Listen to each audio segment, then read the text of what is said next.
So I've actually just found the coolest spot ever, and I've only been like 2 minutes on this walk. Today I'm exploring the Guringai National Park. It actually costs $12 to get in today, which I completely forgot about, and decided to come at like 1 o'clock. I've just walked down this little path and found some water straight away, which like just makes me feel so good in my heart. Like the second that I see water for some reason, like a big body of water, I'm just like I don't know, I just feel like it's a bit of a gift. Oh, what a peaceful place, just sitting here listening to the frogs and the little birds in the trees around me. And there's like this gorgeous wattle at the moment. Flowers in Australia at this time of year, the winter flowers are just like incredible, like so fairyish, like dainty, and I could just observe them forever. And I'm already just feeling so much better being here. So I'm going to take you along for the rest of the trip.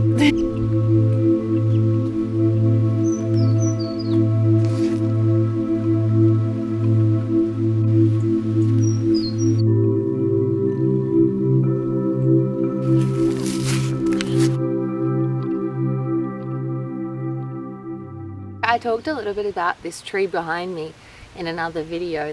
Actually, I didn't really talk about it. I just kind of showed you guys the tree and just said there's a gorgeous tree behind me. But I thought that it would just be really cool just to have a little chat about what this tree is. The tree behind me is actually known as a scribbly gum tree.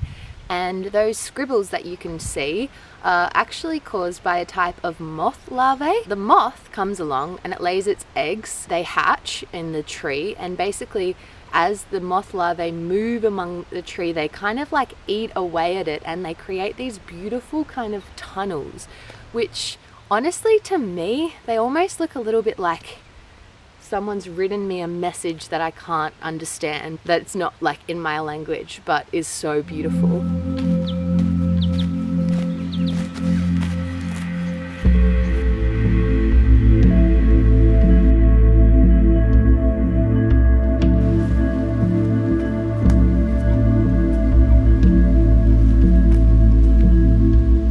I think I got here at about 1:30. The time now is 2:12. Oh, yuck. I left a vitamin C in my bag. It melted. I'm definitely going to do a survival challenge soon. That will be one of my next videos.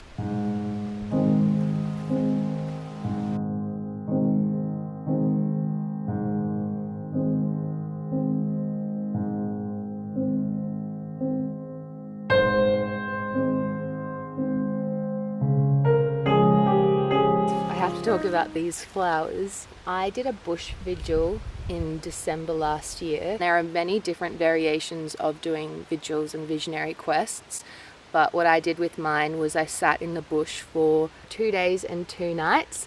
You have a tarp, a sleeping bag and a mat. You don't eat food, and you drink water, and yeah, it's basically you fasting off everything that's familiar, and it's honestly such an amazing thing to do. I feel that I gained a sense of strength that I just couldn't ever have gained without doing that. I had a lot of questions answered. When you sit in nature and just kind of allow, you are in this kind of open state where you can receive so much. And when we were actually choosing our sites, I remember walking up a fire trail similar to this, and on the outside seeing like a bunch of these gorgeous flowers, which I don't actually know what they're called, but I do know that they are edible flowers. And not only do they look gorgeous, but like the fact that they're edible kind of like, I don't know, maybe instilled like if I need to like have something to eat, if I get really desperate, I can just suck on some flowers. What ended up happening was this beautiful kingfisher would come by like a few times a day, and basically like come and put his little long beak into the flowers and go from each one and then like move along to the next one. And something in me was just like, I don't want to take away this experience of this kingfisher coming every day to hang out with me. Not that it was hanging out with me, it was eating the flowers, but like having that experience with another being when you're so alone in the bush, or you feel so alone, you're not ever really alone. I didn't want that to go away in the slightest though. But there is a part of me that like really wants to show you that you can eat them. So they're quite spiky. Like I actually just pricked myself just then. If you have a look, on the leaves themselves, they have actual thorns. If you ever get a chance to try these gorgeous flowers, you want to just like push back the thorny leaves and then go like this. Yep. And then like these ones, if they have any spiky bits, just, you know, triple check them for ants. One has like actually collected a bit of water, so it's going to be really nice. That was so sweet and so juicy. I always thought that the redder they were, the juicier they were, but oh my god, that was delicious. It tastes like the sweetest, like yummiest rosy lolly. I love them. I seriously love them.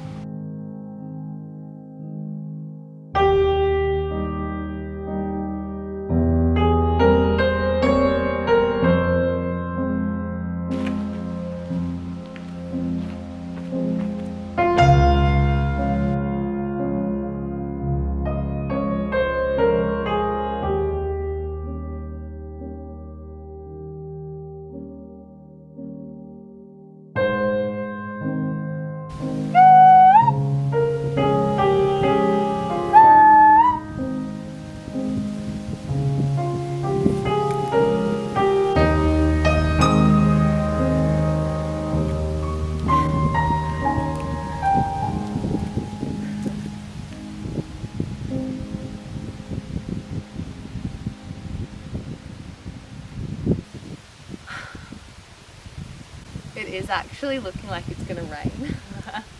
Of course that happens when I find the spot that I want to hang out. I woke up today feeling so not good. I felt sick, I felt emotional, I literally felt like, what is the point of anything? It was one of those existential crisis moments in life. And now, look at this, like exploring this stuff is what it's all about, right? I'm so grateful to be here right now. And I want to pay respects to the Aboriginal people who have walked in this gorgeous space and maintained it to be so beautiful. The agricultural skills in which they burn the land in order for it to regenerate in the most incredible ways. I feel all of that energy standing right here. Thank you, universe.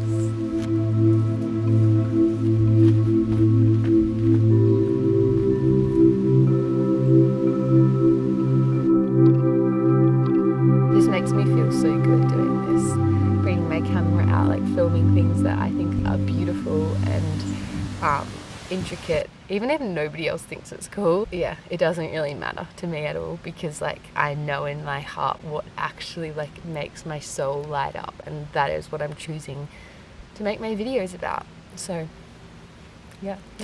I'm definitely addicted to pleasure in this world, and I think that to a certain degree we all are. Pleasure, and I'm probably going to butcher saying this, but pleasure is something that can really like contain us.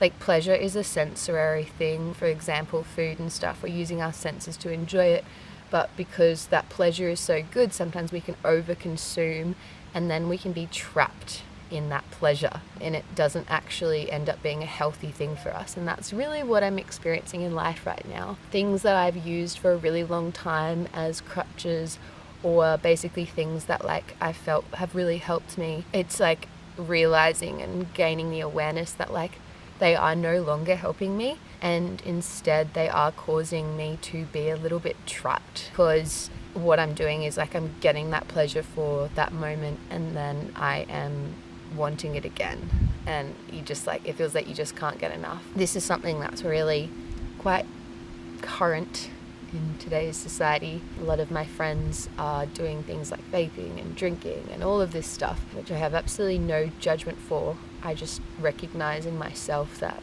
doing these kind of things just doesn't sustain a happy feeling in me. So yeah, I'm really trying to work on that.